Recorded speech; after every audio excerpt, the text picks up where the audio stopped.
YouTube interview ജീവിതം മാറ്റിമറിച്ചു എന്ന് പറഞ്ഞു കഴിഞ്ഞാൽ ശരിയാവോ?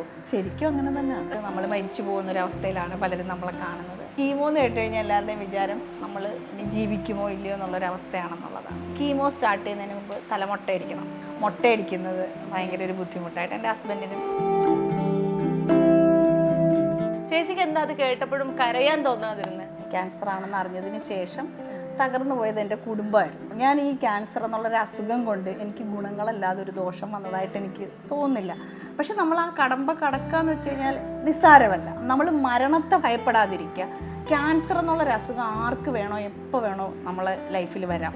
ഈ യാത്രയിൽ തുടക്കം എനിക്ക് മുന്നോട്ട് പോകാൻ പറ്റിയില്ലെങ്കിൽ പിന്നെ നമുക്ക് അങ്ങോട്ട് പോകാൻ പറ്റില്ലല്ലോ. നമുക്ക് എല്ലാവർക്കും ദൈവം ഒരു കഴിവ് തന്നിട്ടുണ്ടാവാം. ഞാൻ എൻ്റെ കഴിവ് തിരിച്ചറിഞ്ഞത് ഈ ക്യാൻസർ വന്നപ്പോഴാണ്. എനിക്ക് മുന്നേ ഒരാളെ ഫേസ് ചെയ്ത് സംസാരിക്കാനൊന്നും പറ്റില്ലായിരുന്നു. ജയിലിൽ വരെ പോയിട്ട് ഞാൻ വീഡിയോ ചെയ്തു. എൻ്റെ എതിർവശത്ത് നിന്ന് ആള് ജീവപര്യന്ത പ്രതിയാണെന്നുള്ളത് പിന്നെ ഞാൻ അറിഞ്ഞത്. എൻ്റെ വിശ്വാസം എപ്പോഴെങ്കിലും എൻ്റെ ഒരു വീഡിയോ ക്ലിക്കാവും, അത് ഉറപ്പാണ്.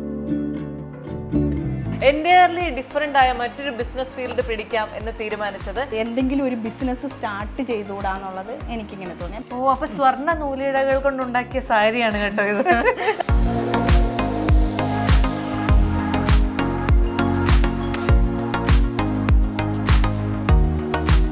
ഇത് പ്യുവർ ഗോൾഡിലാണ്. അത് നമ്മുടെ കയ്യിൽ സർട്ടിഫൈ ചെയ്ത അതിൻ്റെ പേപ്പറുണ്ട്. പ്യുവർ ഗോൾഡ് ആയതുകൊണ്ട് അത് തിരിച്ച് നമ്മൾ കൊടുക്കുകയാണെന്നുണ്ടെങ്കിൽ ആ ഗോൾഡിന്റെ പൈസയും നമുക്ക് കിട്ടും. റീസെയിൽ വാല്യൂ ഉള്ള സാരികളാണ് കാഞ്ചീപുരം സാരി. സീതാരാമത്തിലെ നമ്മുടെ ദുൽഖറിന്റെ നായിക ഉടുത്ത സാരി നിങ്ങൾ കണ്ടിട്ടുണ്ട്? ഈ റെഡ് ആയിരുന്നു അവർ ഉടുത്തിരുന്നത് അല്ലേ?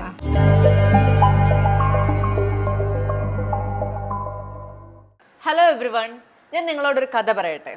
അതായത് യൂട്യൂബ് എന്ന് പറയുന്ന ആ ഒരു മേഖലയോടുള്ള ഭയങ്കരമായ പാഷൻ കൊണ്ട് ഷീ ദ എക്സ്പ്ലോറർ എന്ന് പറയുന്ന ഒരു ചാനൽ തുടങ്ങുന്നു.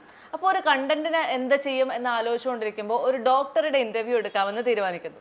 അങ്ങനെ നമ്മളൊരു ഡോക്ടറുടെ ഇന്റർവ്യൂ എടുക്കാനായിട്ട് ആ ഒരു ഹോസ്പിറ്റലിലേക്ക് ചെല്ലുന്നു. വളരെ അപ്രതീക്ഷിതമായി നമുക്ക് അവിടെ വെച്ചിട്ട് നമ്മളൊരു ക്യാൻസർ ഡിറ്റക്ഷൻ ടെസ്റ്റ് ചെയ്യാൻ തീരുമാനിക്കുന്നു.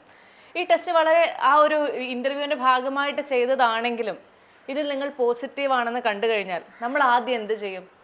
ഞാനായിരുന്നെങ്കിൽ തകർന്നു പോയേനെ. പക്ഷെ അങ്ങനെ തകരില്ല എന്ന് തീരുമാനിച്ച് അതിനെ ഒരു ചെറു പുഞ്ചിരിയോടെ നേരിട്ട് കൊണ്ട് ജീവിതത്തിലേക്ക് തിരിച്ചു വന്ന ഒരാളെയാണ് ഞാനിന്ന് നിങ്ങൾക്ക് പരിചയപ്പെടുത്തുന്നത്. Let's welcome Sheeba Baiju. ഞാൻ ആദ്യം പറഞ്ഞ പോലെ ക്യാൻസർ എന്നൊക്കെ പറയുന്നത് പേര് ഭയങ്കര കോമണാണ്. പക്ഷെ അത് വന്നെന്ന് അറിഞ്ഞു കഴിഞ്ഞാൽ കിടന്ന് പൊട്ടി പൊട്ടി കരയുക, പിന്നെ 3-4 ദിവസത്തേക്ക് ഭക്ഷണം കഴിക്കാതെ കിടന്നുറങ്ങുക, ഇതൊക്കെയായിരിക്കും ഒരു സാധാരണ ഒരു സ്ത്രീ അല്ലെങ്കിൽ ഒരു സാധാരണ മനുഷ്യൻ ചെയ്യുക. ചേച്ചിക്ക് എന്താ അത് കേട്ടപ്പോഴും കരയാൻ തോന്നാതിരുന്നത്? ഞാൻ അപ്പം അതിനെ എന്ത് ചെയ്യണം എന്നുള്ളതാണ് ആദ്യം. നമുക്കതിനെ എങ്ങനെ നേരിടാം, അപ്പം എന്താണ് ഫസ്റ്റ് അടുത്ത സ്റ്റെപ്പ് എന്ത് വേണം എന്നുള്ളത് ഞാൻ ഡോക്ടർമാരെ വിളിക്കുന്നു. അപ്പോൾ എനിക്ക് ട്രീറ്റ്മെൻറ്റ് എന്ത് ചെയ്യണം എന്നുള്ളത് ഞാൻ ഡിസൈഡ് ചെയ്യുക ചെയ്യുന്നത്. അല്ലാതെ അവിടെ നമ്മളിപ്പോൾ 2 ദിവസം കട്ടിലേ പോയി കിടന്ന് കരഞ്ഞു കഴിഞ്ഞാൽ ഈ കരയുന്നതും കൂടെ നമുക്ക് കുറച്ചും കൂടി നമ്മുടെ അസുഖത്തിനെ വേസ്റ്റ് ആക്കുകയുള്ളൂ. അപ്പോൾ അതല്ല ചെയ്യേണ്ടത്. എത്രയും പെട്ടെന്ന് നമ്മൾ ഒരു ഡോക്ടറെ സമീപിക്കുക, അടുത്ത ട്രീറ്റ്മെൻറ്റിലോട്ട് കടക്കണം. ക്യാൻസർ ആണെന്ന് അറിഞ്ഞതിന് ശേഷം തകർന്നു പോയത് എൻ്റെ കുടുംബമായിരുന്നു. അപ്പോൾ ഞാൻ ആലോചിച്ചത് അവരെനിക്ക് വേണ്ടിയിട്ട് ഒരുപാട് സപ്പോർട്ട് ചെയ്യുന്ന ഫാമിലിയാണ്. അങ്ങനെയുള്ളവരെ ഒരിക്കലും നമ്മൾ വേദനിപ്പിക്കാൻ പാടില്ല. ഞാൻ തകർന്നാൽ എൻ്റെ ഹസ്ബൻഡ് തകരും, എൻ്റെ മകളുടെ എല്ലാവരും, ആ ഒരു ഫാമിലി കംപ്ലീറ്റ് ഡൗൺ ആവും. അപ്പോൾ ആ ഫാമിലിക്ക് ഒരു സന്തോഷം കൊടുക്കണമെന്നുണ്ടെങ്കിൽ നമ്മളും കൂടെ വിചാരിക്കണം. അപ്പോൾ അതെനിക്കൊരു വലിയൊരു പ്രചോദനം. ഞാൻ ഈ ക്യാൻസർ എന്നുള്ളൊരു അസുഖം കൊണ്ട് എനിക്ക് ഗുണങ്ങളല്ലാതെ ഒരു ദോഷം വന്നതായിട്ട് എനിക്ക് തോന്നുന്നില്ല. പക്ഷെ നമ്മൾ ആ കടമ്പ കടക്കാന്ന് വെച്ച് കഴിഞ്ഞാൽ നിസ്സാരമല്ല. പക്ഷേ ചേച്ചി എങ്ങനെ ഇങ്ങനെ പോസിറ്റീവായിട്ട് സംസാരിക്കാൻ പറ്റുന്നത്? കാരണം ക്യാൻസർ എന്ന് പറയുന്ന അസുഖത്തിനെ കൊണ്ട് ഗുണങ്ങളെ ഉണ്ടായിട്ടുള്ളൂ എന്ന് പറയാൻ. കാരണം ഞാനിവിടെ വന്നപ്പോൾ ഇതിനെ കൂടെ കടന്നുപോയ പ്രോസസ്സുകൾ കണ്ടിരുന്നു, അനുഭവിച്ച വേദനകളുടെ കുറേ പിക്ചർ എടുത്തു വെച്ചേക്കുന്നത് കണ്ടിരുന്നു. ഇതൊക്കെ കണ്ടു കഴിയുമ്പോൾ നമുക്കറിയാം ഒട്ടും സുഖകരമായിട്ടുള്ള ഒരു പാത്തല്ലായിരുന്നു. എന്നിട്ട് എങ്ങനെ അങ്ങനെ പറയാൻ പറ്റും? നമുക്കൊരു സുഖത്തിനൊരു ദുഃഖമുണ്ട്, അല്ലെങ്കിൽ ഒരു കുന്നിനൊരു കുഴിയുണ്ടെന്ന് പറഞ്ഞതുപോലെ നമ്മുടെ ലൈഫിൽ നമ്മളെപ്പോഴും ആലോചിക്കേണ്ട കാര്യം ഏതൊരു സമയം നമുക്ക് കടന്നു പോകും, അത് ഉറപ്പാണ്. അപ്പോൾ നമുക്ക് മരണം എന്ന് പറയുന്നത് എല്ലാവർക്കും ഉണ്ട്. എനിക്കല്ല, ഈ എല്ലാ മനുഷ്യർക്കും മരണമുണ്ട്. അപ്പോൾ നമ്മൾ മരണത്തെ അതിനെ ഭയപ്പെടാതിരിക്കുക. ക്യാൻസർ എന്നുള്ളൊരു അസുഖം ആർക്ക് വേണോ എപ്പോൾ വേണോ നമ്മളെ ലൈഫിൽ വരാം. അപ്പോൾ നമ്മൾ എപ്പോഴും ആലോചിക്കേണ്ട കാര്യം ഇതിൻ്റെ കടമ്പകൾ കുറച്ച് ഭീകരമാണ്. ആ കടന്നു പോകുന്ന വഴി, അത് കഴിഞ്ഞാൽ ഞാനും ഒരു നോർമലായിട്ടുള്ളൊരു മനുഷ്യനാണ്. അപ്പോൾ ഞാൻ ചോദിക്കട്ടെ, നമുക്ക് ദൂരത്തൊരു വെളിച്ചം ഉണ്ടെങ്കിൽ കുറച്ച് ഇവിടുന്ന് കുറച്ച് ഇഴഞ്ഞും ഒക്കെ അവിടെ എത്താൻ പറ്റുമെന്നുണ്ടെങ്കിൽ നമ്മൾ എല്ലാവരും അത് ചെയ്യും. അപ്പോൾ നമ്മുടെ മൈൻഡാണ് ഒരു പരിധി വരെ നമ്മുടെ മൈൻഡ് തന്നെയാണ് എല്ലാത്തിനും മുന്നോട്ട് കൊണ്ടുപോകുന്നത്. ഞാൻ ഒരു സാധാരണ വീട്ടമ്മയായിരുന്നു. അപ്പോൾ എനിക്ക് ഇത്രയും ചെയ്യാൻ പറ്റുമെന്നുണ്ടെങ്കിൽ ഇപ്പം ഇങ്ങനെ ഇതിലൂടെ കടന്നു പോകുന്ന ആൾക്കാർക്കൊക്കെ അതിജീവിക്കാൻ പറ്റും. ഒരു യൂട്യൂബ് ഇന്റർവ്യൂ ജീവിതം മാറ്റിമറിച്ചു എന്ന് പറഞ്ഞു കഴിഞ്ഞാൽ ശരിയാവോ? ശരിക്കും അങ്ങനെ തന്നെയാണ്. അതെ, എന്ന് വെച്ചാൽ ഞാൻ പോകുന്നത് വളരെ ഹാപ്പി ആയിട്ട് എല്ലാവരെയും പോലെ എക്സ്പ്ലോറർ എന്ന് പറഞ്ഞ എക്സ്പ്ലോർ ചെയ്യാൻ പോവാണ്. അവിടെ ചെന്നപ്പോഴാണ് ആ ഗൈനക്കോളജിസ്റ്റ് എന്നോട്, പ്രീത എൻ്റെ ഫ്രണ്ടും കൂടെയാണ്, പ്രീത എന്നോട് പറഞ്ഞ, ഷീബ ഇപ്രാവശ്യം നമുക്ക് ബ്രസ്റ്റും കൂടെ ഒന്ന് ചെക്ക് ചെയ്തേക്കാം. അങ്ങനെ പ്രീത വിളിച്ച് പറഞ്ഞിട്ട് ഞാനും ബൈജുവും കൂടി വീണ്ടും പോവുകയാണ്. പോയിട്ട് തിരിച്ചു വരുന്നത് വേറൊരു ഷീബയായിട്ടാണ്. എന്ന് വെച്ച് കഴിഞ്ഞാൽ അതുവരെ ഉണ്ടായിരുന്നൊരു വ്യക്തി അല്ലായിരുന്നു പിന്നെ ആ ഒരു സമയത്ത്. പിന്നെ ഇവിടെ എങ്ങനെ വന്നു, നാട്ടിലെത്തിയെന്ന് പോലും എനിക്കറിയില്ല. അപ്പോൾ ഈ റിസൾട്ട് വന്നതും ബൈജു കരയുന്നത് കേട്ടുകൊണ്ട് ഞാൻ ഓടി വരുമ്പോൾ ഞാൻ ചിരിച്ചോണ്ടാ ചോദിച്ചത്, അപ്പോൾ അല്ലേ എന്ന് ചോദിച്ചു. അപ്പോൾ എനിക്ക് ഭയങ്കരമായിട്ട് ഈ റിലാക്സ് ആയി എന്നുള്ളതാണ്. അതുവരെ അനുഭവിച്ച ആ ഒരു ടെൻഷൻ പിന്നെ ഞാൻ കരഞ്ഞിട്ടേ ഇല്ല. ഞാൻ ഓർത്തത് എന്താണെന്നറിയോ, എൻ്റെ ട്രീറ്റ്മെൻറ്റ് അല്ലെങ്കിൽ എൻ്റെ ഒരു യാത്ര ഇവിടെ സ്റ്റാർട്ട് ചെയ്യുകയാണ്. ഈ യാത്രയിൽ തുടക്കം എനിക്ക് മുന്നോട്ട് പോകാൻ പറ്റിയില്ലെങ്കിൽ പിന്നെ നമുക്ക് അങ്ങോട്ട് പോകാൻ പറ്റില്ലല്ലോ. നമ്മൾ വിചാരിക്കുകയാണ് ഒരു പ്രശ്നവും ഇല്ല, എനിക്ക് ഇന്ന് ഇങ്ങനെയാണെന്ന് വിചാരിച്ച് കഴിഞ്ഞ് കഴിഞ്ഞാൽ നമുക്ക് മുന്നോട്ട് പോകാൻ പറ്റില്ല. ഇപ്പോൾ വീട് തന്നെ രാവിലെ എഴുന്നേൽക്കുന്നു, എഴുന്നേറ്റിട്ട് ഇന്ന് എനിക്ക് വയ്യാന്നൊന്ന് ആലോചിച്ച് നോക്കിക്കേ, ഒന്നും നടക്കില്ല. നമ്മളിങ്ങനെ ഷീ ദ എക്സ്പ്ലോറർ എന്ന് പറഞ്ഞിട്ട് നമ്മളിങ്ങനെ എക്സ്പ്ലോർ ചെയ്യുന്ന വീഡിയോസ് ഒക്കെ ഇടാനായിട്ട് ഒരു ചാനൽ ഉണ്ടാക്കുന്നു. ആ ചാനലിൽ ഒരു 5-6 വീഡിയോ കഴിയുമ്പോഴത്തേക്കും നമുക്ക് ക്യാൻസർ ഡിറ്റക്ട് ചെയ്യുന്നു. പക്ഷെ അതിനുശേഷം നമ്മൾ ചാനൽ നോക്കി കഴിഞ്ഞ ചേച്ചി ഒരു കാലത്തും വീഡിയോസ് ഇടൽ നിർത്തിയിട്ടില്ല, അല്ലെങ്കിൽ അതിനുശേഷം ഭയങ്കരമായിട്ടുള്ള വേദനകളുടെ വീഡിയോസ് അങ്ങനെ ഒന്നുമല്ല ഇട്ടേക്കണേ. അതിനുശേഷം ഭയങ്കര ജോയ്ഫുൾ ആയിട്ടുള്ള ആളെ തന്നെയാണ് വീണ്ടും വീണ്ടും നമുക്ക് ഈ ചാനലിൽ കാണാൻ പറ്റുന്നത്. അതെങ്ങനെ അങ്ങനെ മെയിൻറ്റെയിൻ ചെയ്തത്? നമ്മൾ ഡോക്ടറെ അടുത്ത് സംസാരിച്ചപ്പോൾ ഡോക്ടർ പറഞ്ഞു, നമുക്ക് ക്യാൻസർ എന്നുള്ള അസുഖത്തെ മാറ്റി വെച്ചിട്ട് നമുക്കൊരു ജോലി ചെയ്യാൻ പറ്റില്ല. അപ്പോൾ എന്താണോ ഇപ്പോൾ ചെയ്യുന്നത് അത് ഇതിനോടൊപ്പം ചെയ്യാൻ പഠിക്കണം. അപ്പോൾ അത് എൻ്റെ മനസ്സിനകത്ത് വല്ലാതെ തറഞ്ഞൊരു വാക്കായിരുന്നു. അത് കഴിഞ്ഞ് വീട്ടിൽ വരുന്നു, നമ്മൾ ഇതൊക്കെ കഴിഞ്ഞു, ട്രീറ്റ്മെൻറ്റ് കഴിഞ്ഞു. അപ്പോൾ കീമോ സ്റ്റാർട്ട് ചെയ്യുന്നതിന് മുമ്പ് തലമുട്ടയടിക്കണം. അത് ഭയങ്കര ഒരു ശോകമുഖമായ അന്തരീക്ഷമായിരുന്നു. വെച്ചാൽ എല്ലാവരുടെ മുന്നിൽ എപ്പോഴും ജോളിയായിട്ട് കിടക്കുന്ന ഒരാളാണ്. അപ്പോൾ നമ്മുടെ വീട്ടിലുള്ളവർക്കും എല്ലാവർക്കും ഒരു വിഷമം, മുട്ടയടിക്കുന്നത് ഭയങ്കര ഒരു ബുദ്ധിമുട്ടായിട്ട്. എൻ്റെ ഹസ്ബൻഡിനും സ്വാഭാവികമായിട്ടും പെണ്ണുങ്ങളെ സംബന്ധിച്ച് മുട്ടയടിക്കുക എന്ന് വെച്ച് കഴിഞ്ഞാൽ കുറച്ച് ബുദ്ധിമുട്ടുള്ള കാര്യമാണ്. പക്ഷെ ഞാൻ അപ്പോഴും ഇവിടെ ഇരുന്ന് പാട്ടൊക്കെ പാടി എൻജോയ് ചെയ്തു, പോയി മുട്ടയടിച്ചു, തിരിച്ചു വന്നു. അത് കഴിഞ്ഞിട്ട് നമ്മൾ വരുമ്പോൾ ഈ മുട്ടയടിക്കുന്നതും കൂടെ ആകുമ്പോഴത്തേക്കും നമ്മുടെ സീനാകെ മാറുകയാണ്. വീട്ടുകാരുടെ വരുന്ന നമ്മളെ സന്ദർശിക്കാൻ വരുന്നവർ എന്തിനു മുട്ടയടിക്കുന്നു, അങ്ങനെ അത്ര പ്രശ്നമുണ്ടോ. അപ്പോൾ കീമോ എന്ന് കേട്ട് കഴിഞ്ഞാൽ എല്ലാവരുടെയും വിചാരം നമ്മളെ ക്യാൻസറിൻ്റെ ഏതോ ഒരു ലെവലിലൊക്കെ എത്തി അതിന് ശേഷം നമ്മൾ ഇനി ജീവിക്കുമോ ഇല്ലയോ എന്നുള്ളൊരവസ്ഥയാണെന്നുള്ളതാണ്. യഥാർത്ഥത്തിൽ അങ്ങനെയല്ല, ക്യാൻസറിന് പല മുഖങ്ങളുണ്ട്. അപ്പോൾ നമുക്ക് പിന്നെ എനിക്ക് ഈ ക്യാൻസർ ഇനിയും HER2 പോസിറ്റീവാണ്. അതിനെപ്പറ്റി ഇപ്പോൾ ഞാൻ വിശദമായിട്ടൊന്നും പറയുന്നില്ല, ഞാൻ എൻ്റെ വീഡിയോയിലൊക്കെ ചെയ്തിട്ടുണ്ട് അതെന്താണെന്നുള്ളത്. അപ്പോൾ അത് ആയതുകൊണ്ട് നമുക്ക് ഇത്ര കീമോ വേണം. അപ്പോൾ 6 കീമോ, 15 റേഡിയേഷൻ, പിന്നെ 17 അല്ലാത്ത കീമോ, അങ്ങനെ മൊത്തം എനിക്ക് ഇത്രയും ട്രീറ്റ്മെൻറ്റ് ആവശ്യമാണ്. ഏകദേശം 1 വർഷത്തിന് മേളിൽ ട്രീറ്റ്മെൻറ്റിന് കാലാവധിയുണ്ട്. അപ്പോൾ ഇത്രയും കാലം നമ്മളിവിടെ നിൽക്കണം. അപ്പോൾ പലരുടെയും ചോദ്യങ്ങൾ നമ്മൾ അഭിമുഖീകരിക്കേണ്ടി വരും. പിന്നെ ഈ വരുന്നവർക്ക് നമ്മൾ മരിച്ചു പോകുന്നൊരവസ്ഥയിലാണ് പലരും നമ്മളെ കാണുന്നത്. അപ്പോൾ ഞങ്ങൾ വിചാരിച്ചു എന്തായാലും വീഡിയോ ചെയ്തു തുടങ്ങാം. അങ്ങനെ ഞങ്ങൾ പോയിട്ട് ആദ്യം കളരിപ്പയറ്റ് എടുക്കുന്നു. പല പ്രാവശ്യം വീണിട്ടുണ്ട്. ഇപ്പോൾ എനിക്ക് തോന്നി വീണയ്ക്ക് കുറച്ചൊക്കെ മനസ്സിലായി കാണും. ഇപ്പോൾ പോലും ബുദ്ധിമുട്ടുകളുണ്ടില്ല എന്ന് പറയുന്നില്ല. പക്ഷേ ആ വീണിട്ടും അങ്ങനെയാണെങ്കിലും ആ വീഡിയോ ഞാൻ നന്നായിട്ട് കംപ്ലീറ്റ് ചെയ്തു. അതിനകത്ത് ഞാനൊരു തൊപ്പിയൊക്കെ വെച്ചിട്ടാണ് ചെയ്തത്. അപ്പോൾ എനിക്ക് മാക്സിമം ആരും അറിയരുതെന്ന് ഞാൻ ആഗ്രഹിച്ചിരുന്നു. എന്ന് വെച്ചാൽ നമ്മളിതൊരു സർവൈവ് ചെയ്തതിന് ശേഷം എല്ലാവരും അറിഞ്ഞാൽ മതി എന്നുള്ളതായിരുന്നു. അപ്പോൾ എന്നോട് പേഴ്സണലിയും മെസ്സഞ്ചറിലും ചിലരൊക്കെ ചോദിച്ചു, ഈ തൊപ്പി നല്ല ഭംഗിയുണ്ട് കാണാൻ, അത് എനിക്ക് മോള് അവിടുന്ന് കൊണ്ടുവന്നതായിരുന്നു. അപ്പോൾ അത് വെക്കുമ്പോൾ അതെന്തൊരു ഫാഷന് വേണ്ടി വെച്ചിരിക്കുകയാണോ. ഒരാൾ എന്നോട് ചോദിച്ചിട്ട് എവിടുന്നാ വാങ്ങിയതെന്ന് എനിക്ക് വാട്സപ്പിൽ മെസ്സേജ് അയച്ചിട്ട് ചോദിച്ചു. 2-3 വീഡിയോയിൽ ഇങ്ങനെ വന്നപ്പോൾ ചോദിച്ചു, ഷീവ സ്റ്റൈലൊക്കെ മാറ്റിയല്ലോ ഇങ്ങനെ വെച്ചിട്ട്. അപ്പം ഞാൻ പറഞ്ഞു ഞാനിങ്ങനെ കീമോ ചെയ്യുകയാണെന്ന് പറഞ്ഞപ്പം അവരെനിക്ക് മെസ്സേജ് അയച്ചു, ഞാൻ ഇതൊരെണ്ണം വാങ്ങി ഷീബ, ഞാൻ വിചാരിച്ചു ഇതിങ്ങനെ ഫാഷന് വേണ്ടിയിട്ടുള്ളതാണെന്ന് വിചാരിച്ചിട്ട് വാങ്ങി എന്ന് പറഞ്ഞാൽ എനിക്ക് ഫോട്ടോ അയച്ചു. അത് ശരി. അപ്പൊ ചേച്ചിയുടെ വീഡിയോക്ക് ഇത്രയ്ക്ക് ഇമ്പാക്റ്റുകൾ ഉണ്ടല്ലേ? അങ്ങനെ ഒരു പ്രോഡക്റ്റ് ഒക്കെ സെല് ചെയ്യണമെങ്കിൽ ചേച്ചിയുടെ വീഡിയോ വിചാരിച്ചാൽ നടക്കുമല്ലേ? ഈ ഒരു ഇത് കഴിഞ്ഞതിന് ശേഷം ഞാനൊരു വീഡിയോ ഷൈല തോമസ് എന്ന് പറയുന്ന വ്യക്തിയായിട്ടൊരു വീഡിയോ ചെയ്തിരുന്നു. അപ്പോൾ അവരതിൽ ക്യാൻസർ ആണെന്ന്, അവർക്ക് ക്യാൻസറാണ്. അപ്പോൾ അത് പറഞ്ഞപ്പം ഓട്ടോമാറ്റിക്കായിട്ട് ഞാനും ഒന്ന് ഞങ്ങൾ 2 മുട്ട അടിച്ചിട്ടാണ് നിൽക്കുന്നത്. അപ്പോൾ ആ ഒരു ഇതിൽ പറയേണ്ടി വന്നു. അങ്ങനെയാണ് ഇങ്ങനെ ആളുകൾ അറിഞ്ഞു തുടങ്ങിയത്. ചേച്ചി, ഒരുപാട് പേര് ഇതൊരു എന്താ പറയാ, ഈ ഒരു പ്രശ്നം അനുഭവിക്കുന്നവരുണ്ട്. ക്യാൻസർ എന്ന് പറയുന്ന രോഗത്തെ നേരിട്ടുകൊണ്ടിരിക്കുന്നവരുണ്ട്. അവരോട് ചേച്ചി എന്തായിരിക്കും പറഞ്ഞു കൊടുക്കുക? ചിലപ്പോൾ ഭയങ്കരമായിട്ട് ജീവിതത്തെ തളർന്നായിരിക്കും നിൽക്കുന്നത്. അവരോട് ചേച്ചി എന്ത് പറഞ്ഞു കൊടുക്കും? ഞാൻ കടന്നുപോയ വഴികൾ, അതൊരു വലിയ, നമ്മളെ കൊണ്ട് ആരെ കൊണ്ടും, പ്രത്യേകിച്ച് ഒരു സ്ത്രീ എന്ന് പറയുമ്പോൾ ഒരു കുഞ്ഞിന് ജന്മം കൊടുക്കുന്നു, ഒരു വീട് മൊത്തം മാനേജ് ചെയ്യുന്നതിനോടൊപ്പം പ്രൊഫഷണൽ, ഇപ്പോൾ ഒരു ജോലിക്ക് പോകുന്ന കുട്ടിയാണെങ്കിൽ അതും കൂടി ചെയ്യും. ഒരു സ്ത്രീക്ക് ഒരുപാട് കാര്യങ്ങൾ ഒരു സമയത്ത് മാനേജ് ചെയ്യാൻ പറ്റും.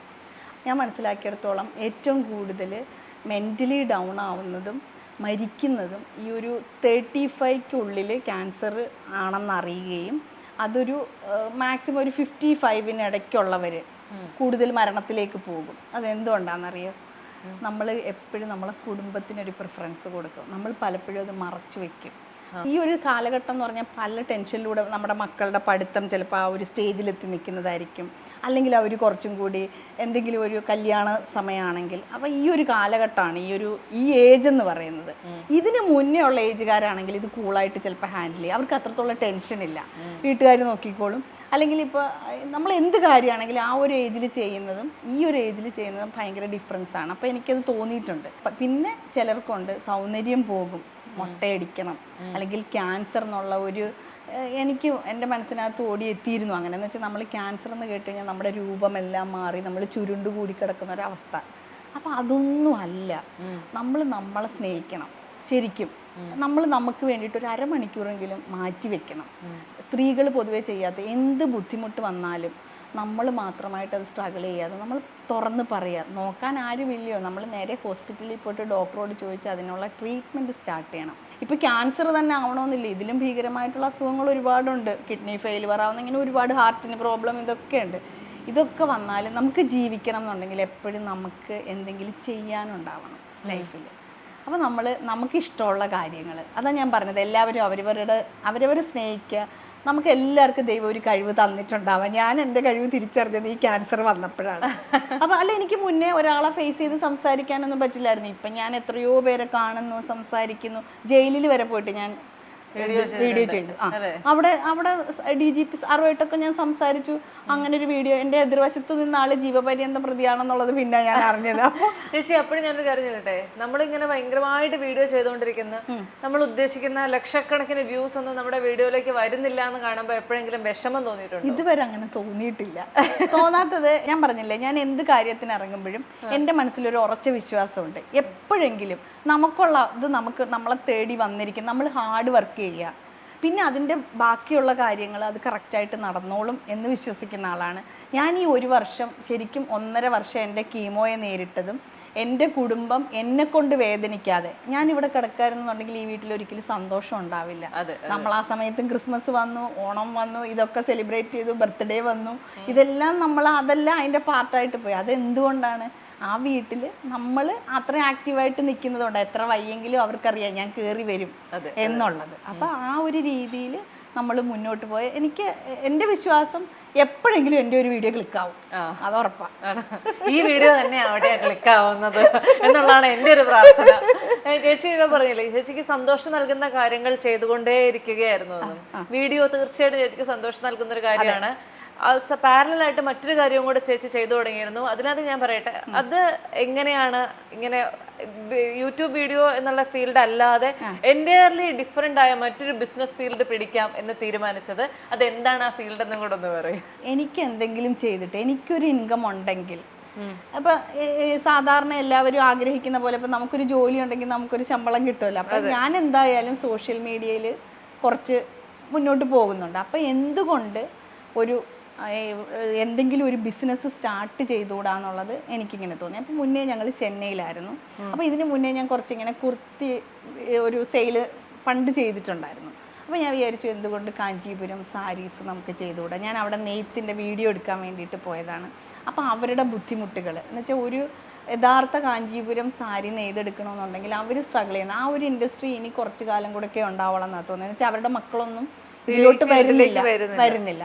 ഈ 15 ദിവസം ഇരുന്ന് ഈ 5000 ഇഴനൂല് ഇങ്ങനെ ഇതാക്കി ഒരു സാരി നെയ്തെടുക്കാൻ 15 ദിവസം എടുത്ത് ഇങ്ങനെ ചെയ്യുന്ന കണ്ടപ്പം എനിക്ക് എന്തുകൊണ്ട് ഇവരെ ഒരു സപ്പോർട്ട് ചെയ്യാനും പറ്റും, നമുക്ക് എന്തുകൊണ്ട് ഇത് തുടങ്ങിക്കൂടാന്നുള്ളൊരാശയം എനിക്ക് വന്നതും അങ്ങനെയാണ് ഞാൻ സാസ കാഞ്ചീപുരം സാരീസ് അങ്ങനെ തുടങ്ങിയിട്ട് ഇപ്പോൾ ഞാനൊരു 1 വീക്കേ ആയിട്ടുള്ളൂ നമ്മൾ സ്റ്റാർട്ട് ചെയ്തു. ഈ സാസ കാഞ്ചീപുരം സാരീസ് എന്ന് പറയുന്ന ഒരു ഇൻസ്റ്റഗ്രാം ഹാൻഡിൽ ഉണ്ട്. അപ്പൊ നിങ്ങൾക്ക് ആർക്കെങ്കിലും 100% പ്യുവർ ആയിട്ടുള്ള അല്ലെ ഒരു കാഞ്ചീപുരം സാരി വാങ്ങണം, പക്ഷെ ചെന്നൈയിൽ വരെ പോകാൻ അല്ലെങ്കിൽ കാഞ്ചീപുരത്ത് വരെ പോയി വാങ്ങാൻ കഴിവില്ല, അല്ലെങ്കിൽ അവിടെ വരെ പോകാനുള്ള സമയമില്ല എന്നുണ്ടെങ്കിൽ നമ്മൾ വിഷമിക്കണ്ട അല്ലെ, ഓൺലൈനിൽ പോയി നമ്മൾ ചെക്ക് ചെയ്താൽ മതി, ഇഷ്ടമുള്ള സാരി വീട്ടിലെത്തും അല്ലേ?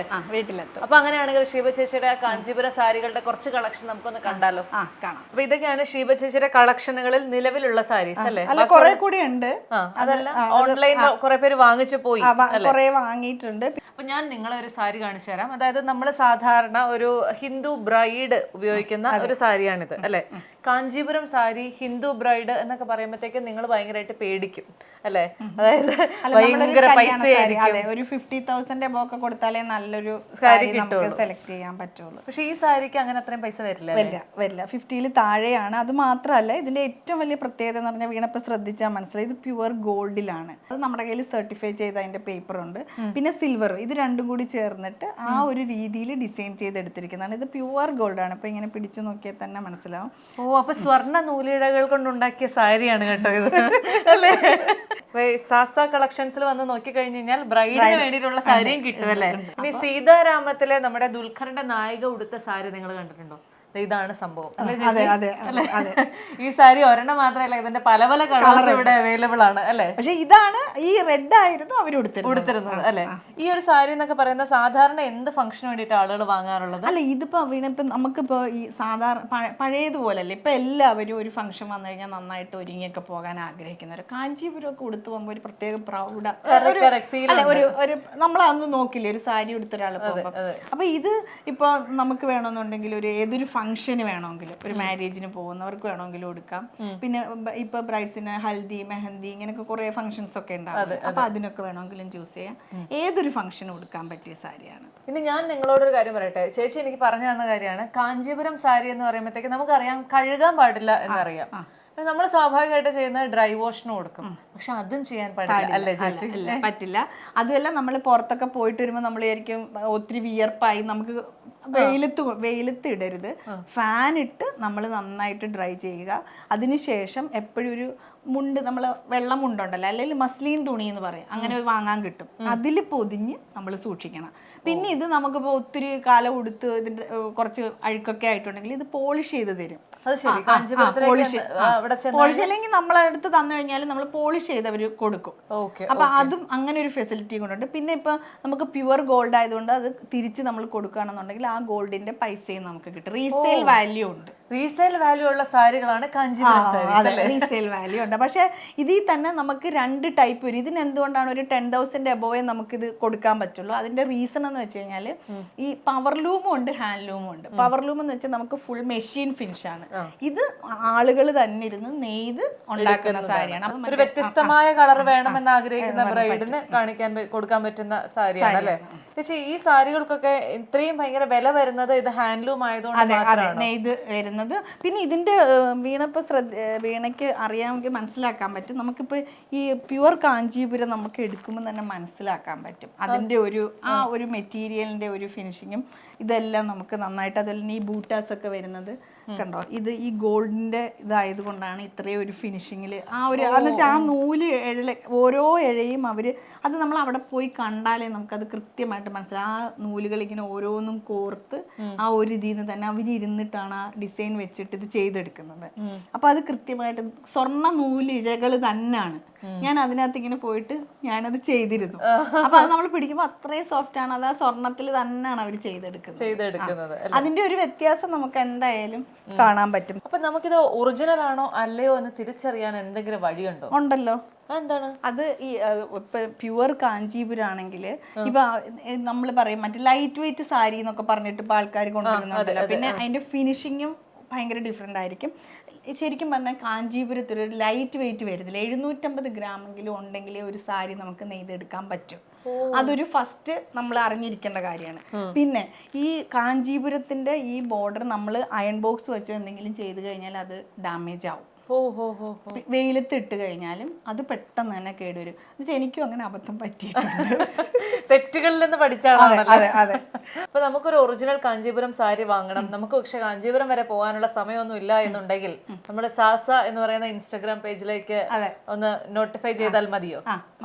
നമ്മളുടെ നമ്മുടെ വെബ്സൈറ്റും ഇനിയിപ്പോ ഇതിന്റെ കൂടെ തന്നെ വരുന്നുണ്ട്, വെബ്സൈറ്റ് ഒക്കെ വരുന്നുണ്ട്. അപ്പൊ കുറച്ചും കൂടി ഈസി ആവും എല്ലാവർക്കും.